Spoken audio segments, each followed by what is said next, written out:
Väljatalus, neiukõle nimi oli mu Toom. Aga praegu olen Tappel. Aga Toom nimi ütleb, et on Nigula talu. Jaa, Nigula talust. Minu isa oli Nigula talu kõige noorem poeg. Aga kui palju teil oli lapsi seal Nigula peres? Seal oli 11 last kokku. 11 last. Üks Gustav nimeline suri väga noorelt ära. Mina ajasime taga, et kus see 7. vend on.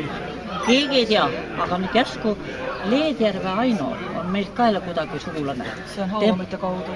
Jah, ja kes oli teinud meie sugupuud. Ja sealt ma sain ühe sahtli põhjast, leidsin selle graafiku ülesse ja sealt leidsin, Gustav oli selle poja nimi, kes suri noorelt. Ja minu isa pärast Nigula talu vanaisa poolitas.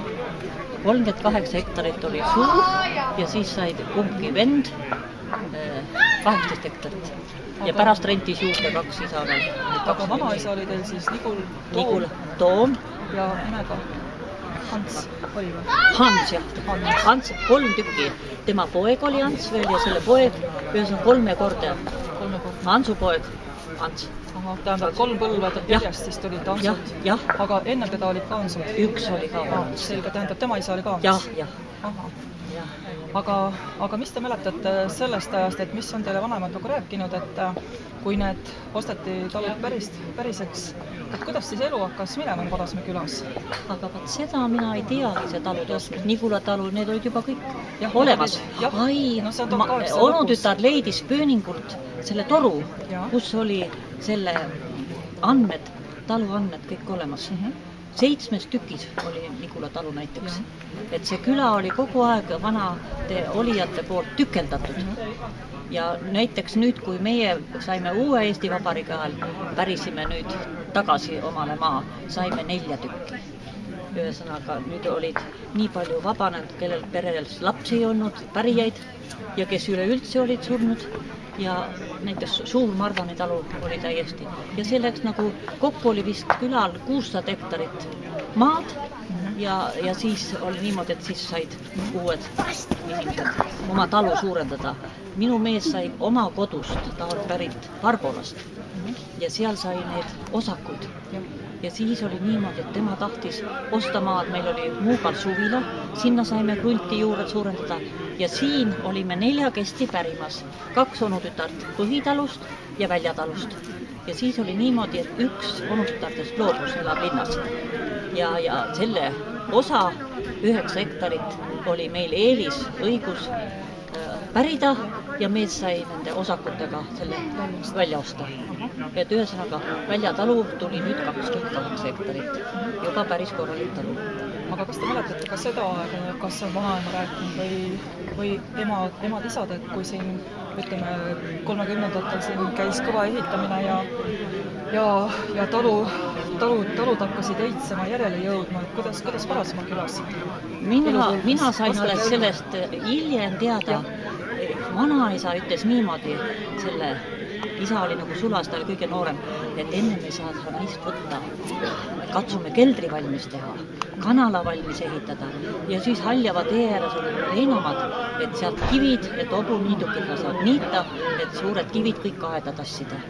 Ja ühesõnaga ema ütles, et nad pikka aega kurameerisid, abiellud ei saanud. Ja mina mõtlesin, et nemad ehitasid lauda ja paekivi on võetud just käsitsi Murrusteie sealt Peterburi tee äärest. Hobusega veeti need laudakivid kohale. Ja maja, kui nad pulmad tegid 35. aastal, maja oli nii kaugele jõudnud, et oli põrandat veel ei olnud all. Aga pulmalised tulid selle pärast magama, et seal koolimajas ei olnud nii palju ruumi. Ja nüüd ma näen seda siin pildi peale, et see paljas püstpalkmaja. Ta oli 5 sentimeetrit paksud prussid ja pandud 2 tükki kokku. Ja mis asjaga ma veel pidin rääkima? Ja siis tuli välja, et vanaisa ise, et isa seal töötas ja piimast tuli raha. Ühesõnaga kõik Nigula arvelt ehitati uus Väljatalu. Ja kinkis oma pojale nüüd selle sulase töö eest või niimoodi, et täiesti korralikult tehtud. Mina mõtlesin, et nad ise ehitasid. Seda saime alles nüüd teada peale.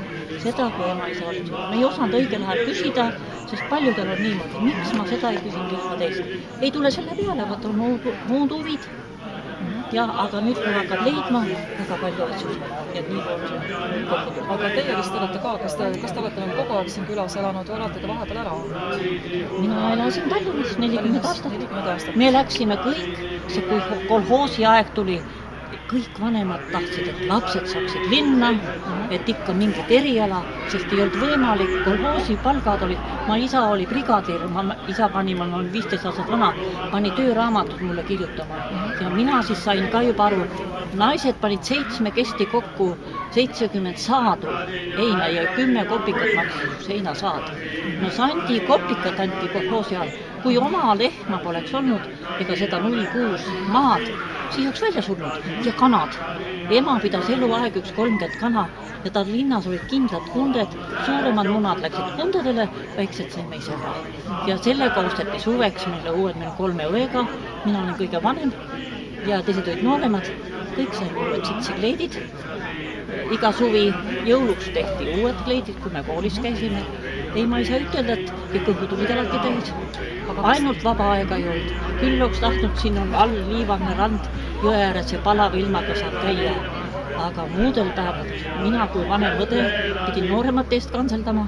Kanapojad olid alati võetud, et oleks noored kanad võtta. Seapõrsas võeti suvel. See tahtis tihti rohtu saada või seda. Mul oli kogu aeg suured kohustused ja natuke süüaid. Ema tuli töölt, oli närviline, oli väsinud, pahas tujus, vahest ikka saime veel riielda, miks sa seda ei teinud ja miks sa teist teinud, aga laste asi. Aga kas teil lehm oli ka sellel ajal veel ikka alles? Ja. Aga kas teil piima viisite? Piim läks keldrisse, kolhoosi all ka. See üks kelder, mis oli siin Margani pool, müürid on järgi ja see on palju vanem kui müüsid.